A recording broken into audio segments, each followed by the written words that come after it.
Welcome to Chillin' 101. We hope this video helps. In this video, I will explain how to properly launch your Audi RS5.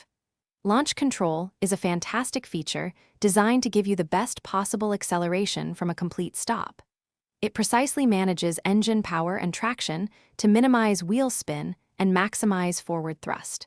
To use it effectively, you'll need to ensure your vehicle is set up correctly and meets certain operational requirements. This process helps achieve those exhilarating 0 to 60 times you often hear about.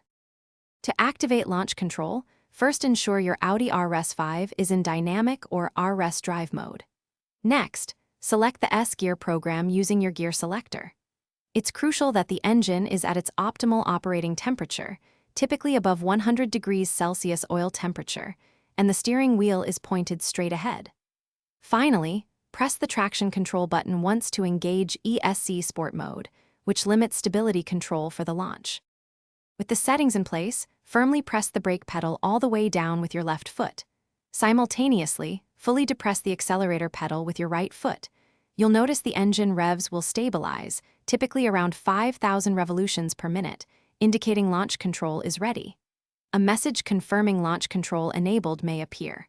Once you are ready, quickly release the brake pedal while keeping the accelerator fully pressed. Brace yourself for a powerful, controlled acceleration. For the best results, ensure your tires are adequately warmed up to provide maximum grip. Always perform launches on a dry, level surface, free from debris.